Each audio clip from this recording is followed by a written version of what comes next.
My best friend's mother pulled me into her kitchen, closed the door most of the way, and said, "She's still waiting for you." Then she went back to plating deviled eggs like she hadn't just detonated a bomb in the middle of my chest. My name is Ryan Callahan. I'm 33. I install and repair HVAC systems for a company outside Columbus, Ohio. And up until that afternoon in Carol Whitfield's kitchen, I would have told you my life was simple. Work hard, keep your truck maintained, don't let people talk you into things you'll regret, and above all, don't fall for your best friend, because that particular kind of stupidity ruins good friendships and leaves you with nothing but the wreckage. I had known Sophie Whitfield since we were 9 years old, which meant I had known Carol almost as long enough that she used to ground me too when Sophie and I got caught doing something we shouldn't have. Carol Whitfield was the kind of mother who fed every kid in the neighborhood without asking whose kid you were first, who noticed if you looked tired before your own mother did, and who had a talent for saying exactly the sentence that would sit in your chest for years afterward. She was somewhere in her late 50s by then, silver starting to run through her dark hair, the kind of woman who moved through a kitchen like she'd been born knowing where everything belonged. I hadn't planned on that sentence changing anything. I had planned on eating potato salad, losing at cornhole to Sophie's uncle, and driving home before dark. That's the problem with plans. They only work until someone tells you the truth. To understand why those 6 words hit as hard as they did, you need to understand what Sophie and I actually were to each other, which was complicated in the most ordinary way possible. We grew up 2 houses apart on Larchmont Drive. Her mom and my mom had been friends since before either of us existed, which meant Sophie and I were basically raised as a package deal. We learned to ride bikes on the same afternoon. We got the same stomach bug from the same questionable gas station nachos. We sat next to each other every year in elementary school because the teachers eventually stopped bothering to separate us since it never worked anyway. By high school, people had a running joke that Sophie and I were secretly dating, and we had a running joke of denying it so aggressively that it became its own kind of bit. "We're just friends," I must have said 1,000 times over the years, and every single time I said it, some small dishonest part of me flinched, because the sentence was technically true and completely incomplete, the way a lot of true sentences are. Sophie went to state for elementary education. I went into an apprenticeship program for HVAC work because college wasn't calling my name the way it called hers. We stayed close anyway, the way people do when the friendship isn't decorative, when it's load-bearing. We talked most days. We showed up for each other's worst weeks.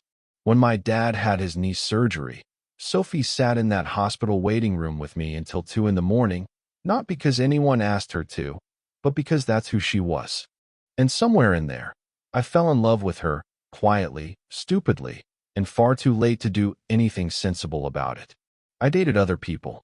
So did she. That's the part that always confused outsiders. The part where 2 people who clearly adored each other kept dating everyone except each other, like we were allergic to the obvious answer. I told myself it was because our friendship mattered too much to risk. Looking back, I think it was because I was a coward wearing the costume of a loyal friend. My last real relationship ended about 8 months before that barbecue.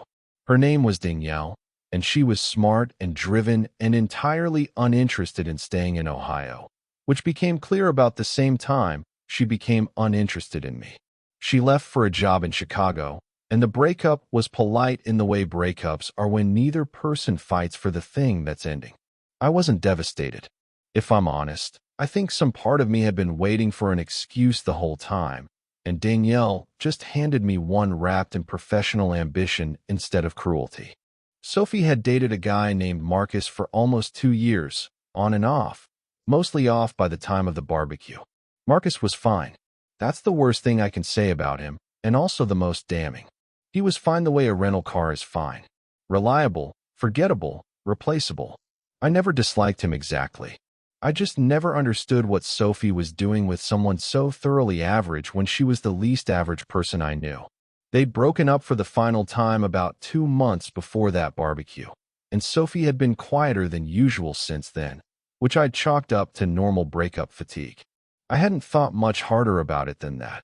because thinking harder about Sophie's inner life was a door I kept deliberately shut most days.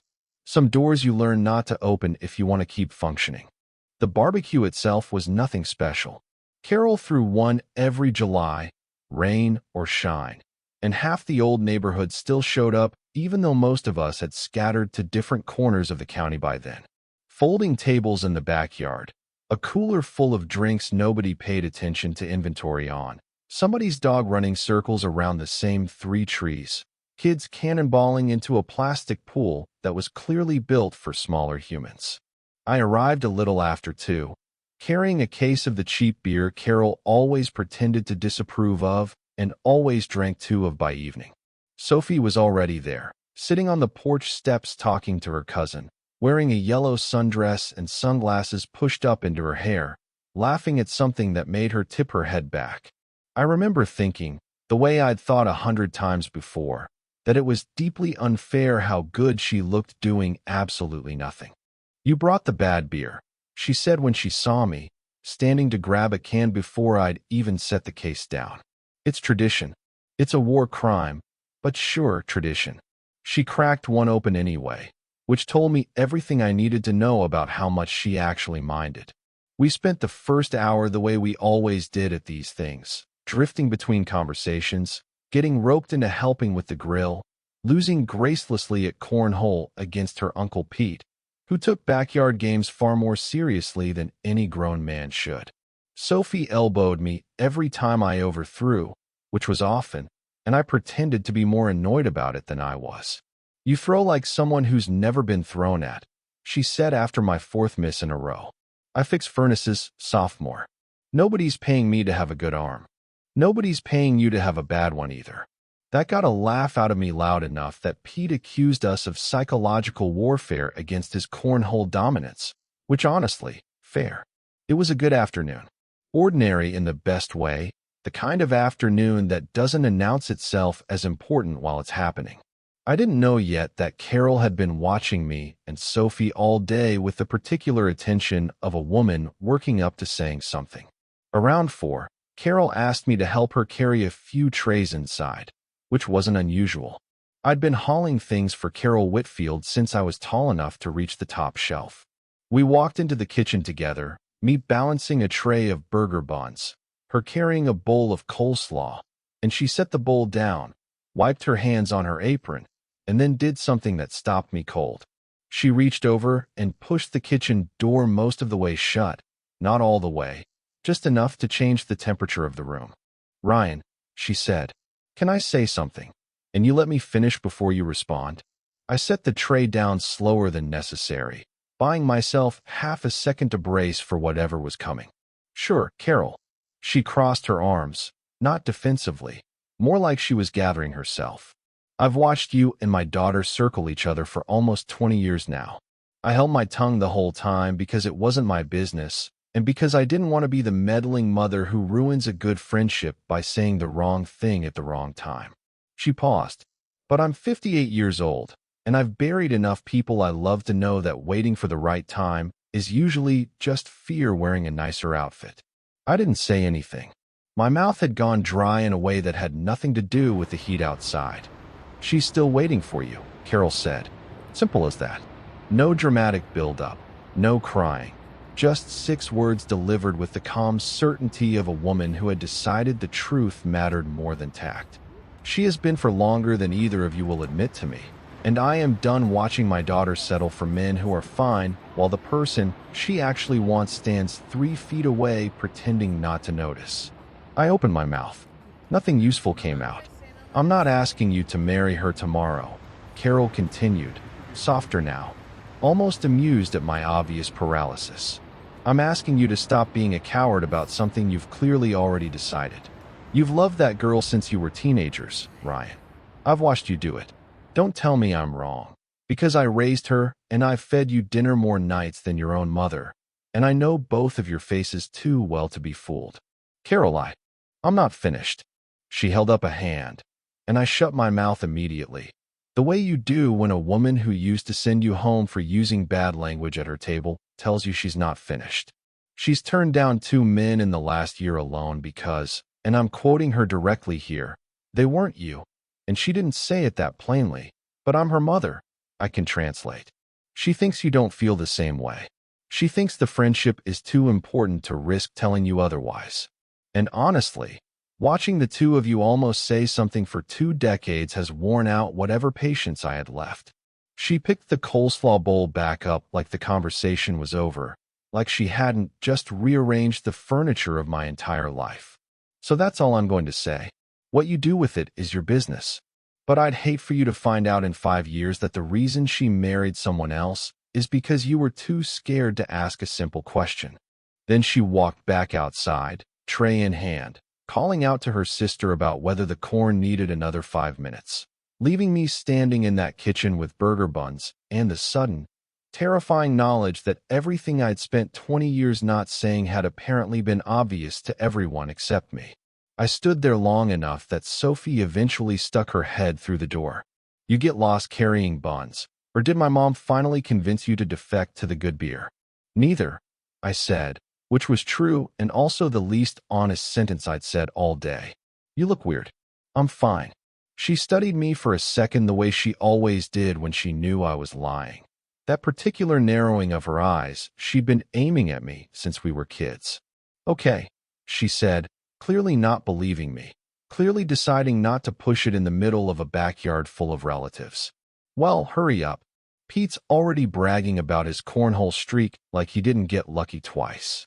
She disappeared back outside, and I stood there another 30 seconds trying to remember how to operate my own legs. The rest of the barbecue happened around me like something viewed through water. I laughed at the right moments. I ate a burger. I lost another round of cornhole. But the whole time, Carol's sentence sat in my chest like a stone dropped into still water, sending out ripples I couldn't stop watching. She's still waiting for you. I kept turning it over, looking for the version of it that didn't mean what it obviously meant, and I couldn't find one. I gave Sophie a ride home around 7, which wasn't unusual either. Her car had been in the shop for a week, and I'd been shuttling her around without either of us making it into a thing. We used to make everything into a thing when we were younger, jokes about chauffeur services and complaints about my taste in music, but that evening I drove mostly in silence, which she noticed almost immediately because Sophie noticed everything, especially about me. Okay, seriously, she said somewhere around the 3rd stoplight. What happened with my mom? I gripped the wheel a little tighter. What makes you think something happened? Ryan, I've known you since we were 9. You get this specific face when you're holding something in, and you've had it since 2 hours ago. She turned in her seat to look at me properly. Did she say something weird to you? Define weird. That's not an answer. I pulled into her apartment complex before responding, parked, and just sat there for a second with the engine idling, trying to figure out whether I was actually brave enough to do the thing Carol had all but dared me to do. 20 years of practiced cowardice doesn't undo itself in one car ride, no matter how loudly your chest is arguing otherwise. She said you're still waiting for me, I said finally, watching Sophie's face instead of the road for the first time all evening. Sophie went very still. Not the comfortable stillness we usually had together, something sharper, more exposed. She said, what? You heard me. I heard you. I'm asking you to take it back, so I have an excuse not to deal with it right now. Her voice had gone thin, the way it did on the rare occasions Sophie Whitfield actually got nervous instead of performing confidence at the world. I'm not taking it back. She looked out the windshield instead of at me, hands twisting in her lap. My mother has no boundaries. Sophie, she shouldn't have said that. That wasn't hers to say. Is it true? The question hung in the car between us, heavier than anything either of us had said out loud in 2 decades of almost saying it. Sophie's jaw tightened, and for a second I thought she might actually deny it, might build one more wall between us out of pure reflex, because that's what we'd both been doing for years without ever admitting it was a pattern. Why does it matter if it's true? She said instead, which wasn't a no. Because I've spent 20 years telling myself I was imagining it, I said. Telling myself that whatever I felt for you was just, I don't know, proximity, or nostalgia, or something safer than what it actually was. And your mom just looked me dead in the eye and told me I was an idiot for pretending, and I think she's right. And I think I've thought she was right for a long time, and I'm done being a coward about it." Sophie turned to look at me slowly, eyes bright in a way that made my chest ache.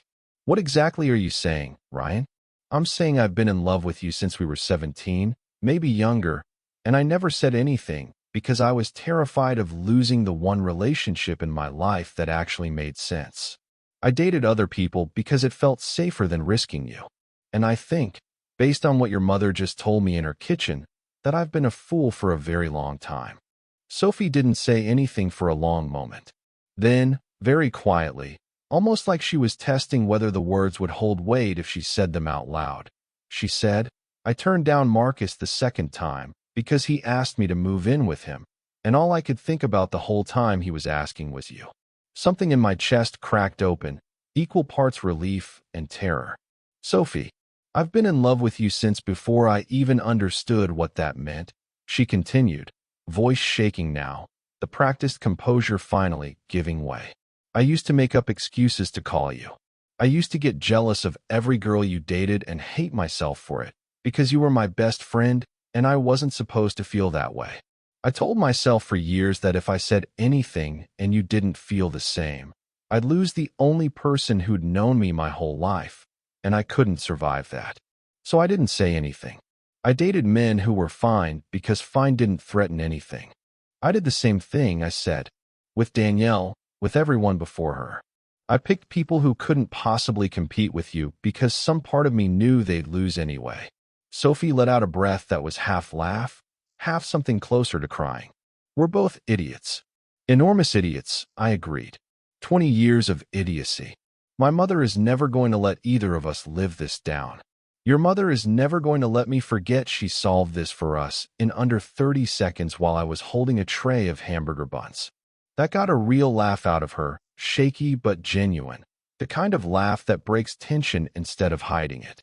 She wiped at her eyes with the back of her hand, looking at me like she was seeing something new, even though nothing about my face had changed in the last 5 minutes, just what she was finally allowed to believe about it. "So what happens now?" she asked. I reached over and took her hand, the one still resting in her lap, lacing my fingers through hers slowly, giving her every chance to pull away if this was somehow still a mistake. She didn't pull away. Her fingers tightened around mine instead. "Now," I said, "I take you to dinner. An actual dinner. Not a barbecue with 40 relatives watching, not a car outside your apartment. Just us, on purpose, no more pretending." "On purpose," she repeated softly, like she was trying the phrase on for size. "I like that. Saturday?" "Saturday," she agreed. Then, after a pause, she added, "You know my mom is going to ask for details the second we walk back in there. Your mom already knows more about my feelings than I do. I think she's earned the details." Sophie smiled, the real one, the one that had wrecked me quietly for 2 decades without either of us saying so. "Okay," she said. "On purpose, Saturday. But Ryan?" "Yeah? Kiss me now, so I know this actually happened, and I'm not making it up in my head on the drive up to my apartment." I didn't need to be asked twice. I leaned across the console, and she met me halfway, and the kiss was soft and a little clumsy in the way first kisses are even when you've known someone for 20 years, maybe especially then, because so much history was riding on one simple motion. When we finally pulled apart, she rested her forehead against mine for a second, breathing unsteady, smiling like she couldn't quite believe her own life. 20 years, she murmured. Better late than never. If my mother brings this up at Thanksgiving. She's absolutely bringing it up at Thanksgiving, I said. She's probably already planning the toast. Sophie laughed again, brighter this time, and got out of the car, but she paused at her door before heading inside, looking back at me with an expression I'd never seen from her before, something unguarded and hopeful all at once. Saturday, she said again, like she needed to hear the promise twice. Saturday, I confirmed.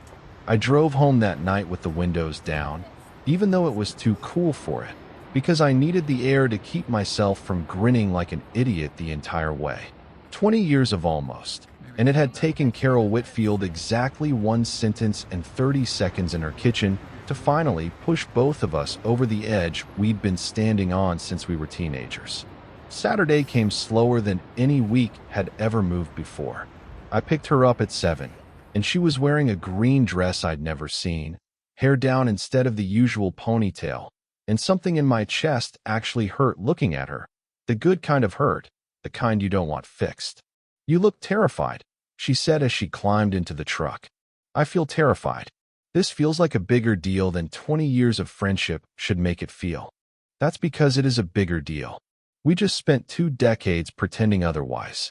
She reached over and squeezed my hand on the gear shift. "For what it's worth, I'm terrified too. Good terrified." We went to a little Italian place downtown, nothing fancy, but it felt like the most important dinner of my life anyway. We talked for 3 hours. Not about anything new. Exactly. We talked about everything 100 times before, but everything felt different filtered through the new permission we'd given ourselves. When I told a story about work, she looked at me the way you look at someone you're allowed to love out loud instead of quietly. When she talked about her students, her whole face lit in a way I'd seen 1,000 times, but never let myself fully appreciate until now. "Can I ask you something?" she said over dessert, poking at a slice of tiramisu we were splitting because some habits from 20 years of friendship don't need reinventing. "Anything. Why now?" "I mean, I know my mom said something, but why did it actually land? We've had opportunities before. Prom. Graduation. That one summer after your dad's surgery when you basically lived at my apartment for 2 weeks." I thought about that for a second, wanting to give her a real answer instead of a convenient one. "I think," I said slowly, "I kept telling myself the friendship was too valuable to risk." And that was true, but it was also an excuse, because the truth is I was scared that if I told you and you didn't feel the same, I'd lose you completely instead of just losing the version of you I wanted. "Half of you felt safer than none of you." Sophie nodded slowly, like she recognized the logic because she'd used the exact same reasoning on herself for years. "And your mom," I continued. She said it so plainly. Like it wasn't even a question anymore. Like everyone already knew except us. And I think hearing someone else say it out loud, someone who's known us both our whole lives, made it impossible to keep pretending it wasn't true. She basically dared me to be as brave as I already claimed to be. "She's going to be unbearable about this," Sophie said, smiling. "She's earned unbearable." She solved a 20-year problem over a bowl of coleslaw. We laughed about that for a while, and then the conversation turned quieter, softer, the kind of conversation you have when you're finally allowed to say the things you'd been rehearsing in your head for years without permission to speak them. "I used to imagine this," Sophie admitted at one point, turning her water glass slowly on the table. "Being here with you like this. I told myself it was ridiculous, that I was building fantasies out of a friendship that would never be anything else. I hated myself a little every time I did it. You don't have to hate that anymore. I know. It's just going to take some getting used to. 20 years of telling yourself something isn't real doesn't unlearn itself in one dinner." "We've got time," I said. "That's the one thing we've never been short on." She smiled at that, the kind of smile that made the whole restaurant feel a little warmer than it had any right to. Not everyone reacted the way Carol did. Word travels fast in a group of friends who've known each other since grade school, and by the following weekend, half the old neighborhood had heard some version of the story, most of it garbled past recognition by the time it reached me secondhand. My buddy Tom, who I'd played rec league softball with for years, cornered me at the batting cages the next Tuesday, looking like he'd been waiting all week for the chance. "So it's true," he said, not even bothering with a greeting first. "You and Sophie. Word travels fast. Man, everybody's known for years. We used to have a pool going in college about when you two would finally figure it out." He shook his head, grinning. "I lost $15 betting you'd never do it. Least you could do is apologize for costing me money for a decade." I didn't realize my love life was a betting market. "Everything's a betting market if enough people care about the outcome," Tom said. "You two were the worst kept secret in Franklin County. Everybody except you two," apparently. I laughed about it at the time, but it needled at something afterward, the realization that Sophie and I had spent 2 decades being obvious to everyone except ourselves. It made me wonder how much time we'd actually lost, how many years we'd spent circling something that should have been simple, if only either of us had trusted it sooner. I brought that up to Sophie a few nights later, half joking, half genuinely bothered by it. Tom told me people used to bet on us, I said. In college. Sophie groaned into her pillow. Please tell me you're joking.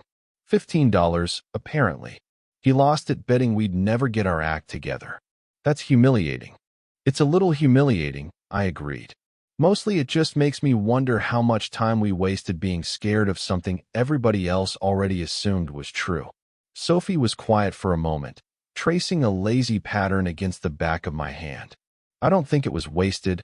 Exactly, she said finally. I think we needed to be who we were before this, separately, dating other people, figuring out what we didn't want, so that when we finally did this, we'd know it wasn't just convenience. It was a choice. She paused.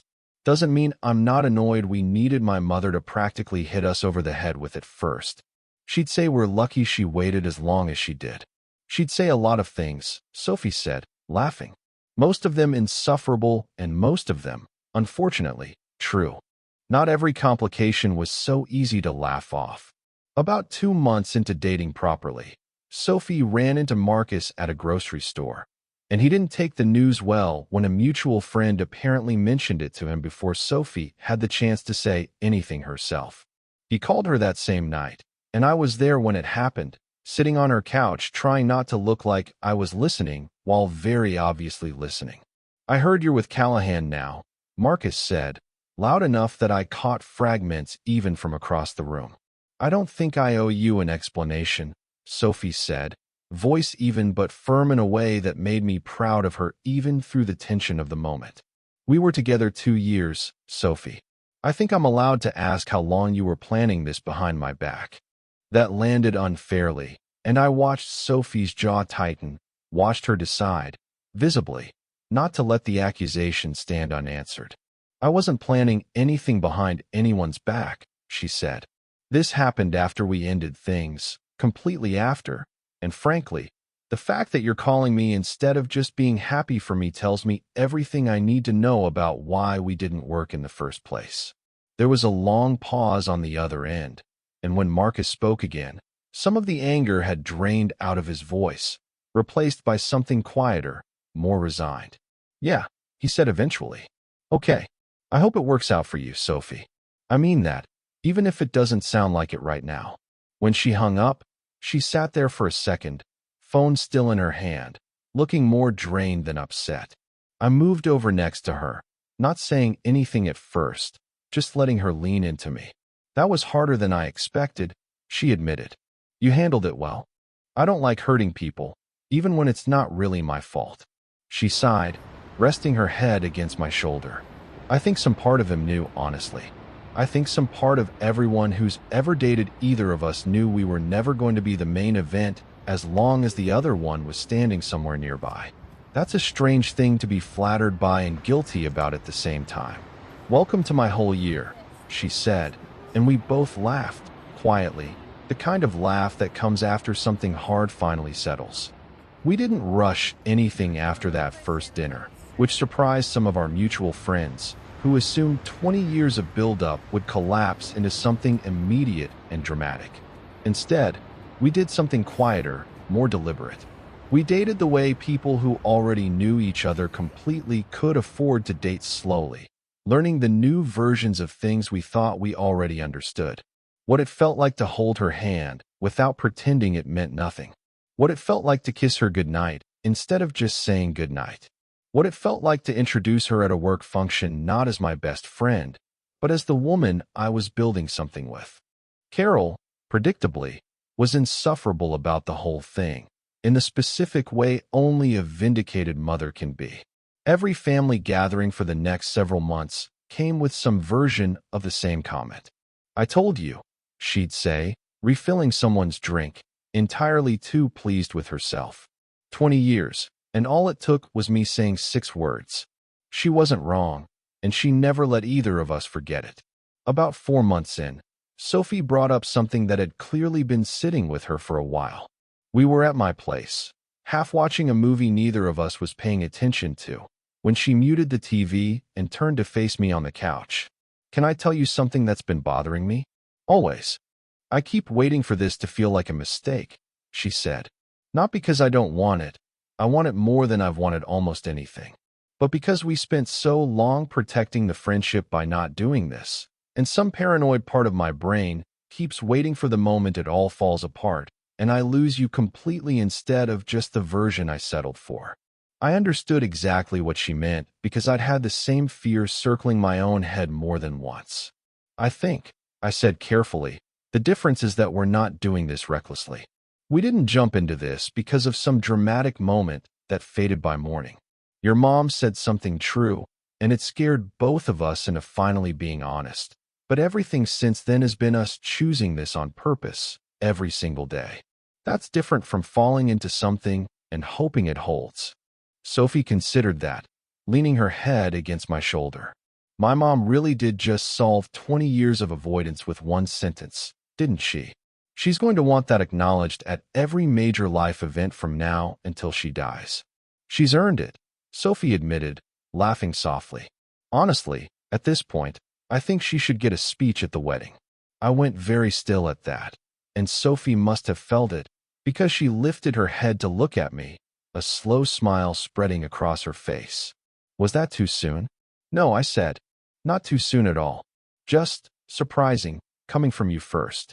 I've had 20 years to think about it, Ryan. I'm allowed to be ahead of schedule."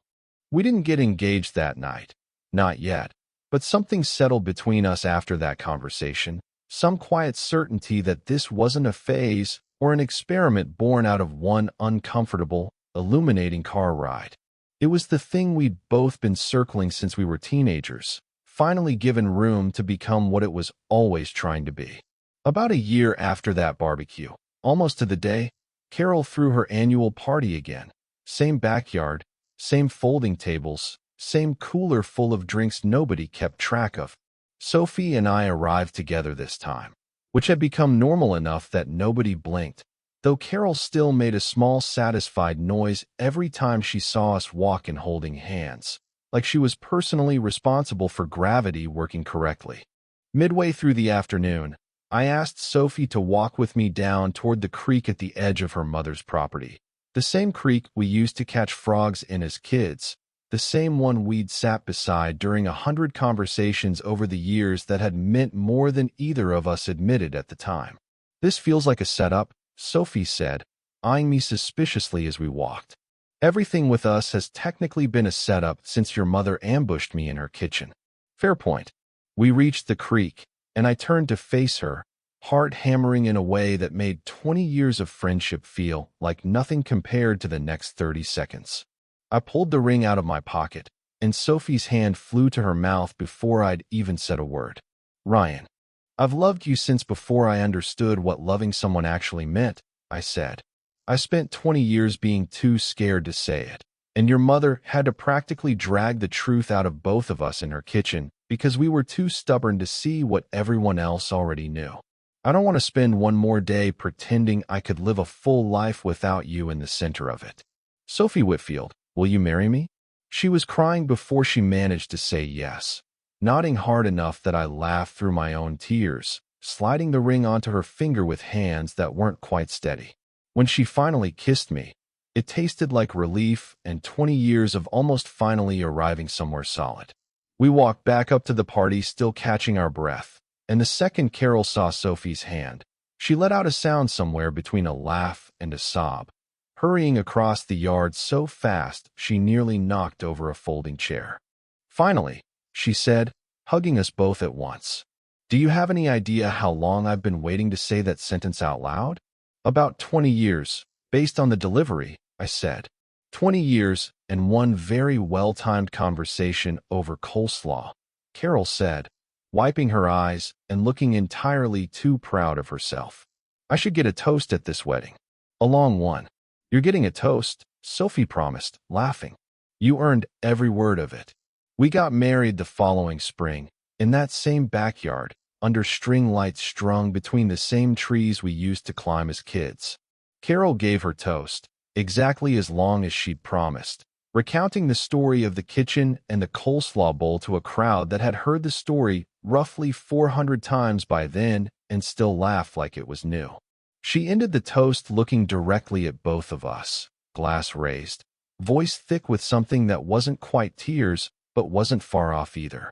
"I raised one of you and fed the other more dinners than I can count," she said. "And I watched both of you waste 20 years being braver about everything else in your lives than you were about each other." So I said 6 words. Just 6. And thank God somebody in this family finally listened. The whole yard laughed and clapped, and Sophie squeezed my hand under the table, leaning close enough to whisper against my ear. "Best 6 words anyone's ever said," she murmured. "Better than I do." "Different category," she said, smiling. "But close." These days, Sophie and I live about 10 minutes from Carol, close enough that Sunday dinners are non-negotiable, far enough that we still get our own life in between. Carol still brings up the kitchen story at nearly every family gathering, usually right around the time somebody asks how we finally got together, and every single time, she tells it like she's revealing a secret instead of repeating the same well-worn tale for the 100th time. We let her. She's earned the encore. Sometimes at night, when the house is quiet and Sophie's asleep with her head on my shoulder, I think about how close we came to never getting here. 20 years of almost 2 decades of picking people who were fine instead of risking the one person who was never just fine to either of us. All it took, in the end, was one afternoon, one kitchen, and one mother brave enough to say the thing both of us had been too scared to say to each other for half our lives. So tell me, if your best friend's mother pulled you into her kitchen one afternoon and told you the truth you'd spent years too scared to face, would you have listened? Would you have been brave enough to finally say it out loud? Or would you have found one more excuse to keep pretending? And have you ever had someone else see the truth about your own heart before you were willing to admit it yourself? Tell me your story in the comments. If you like this one, leave a like, subscribe, and I'll see you in the next video.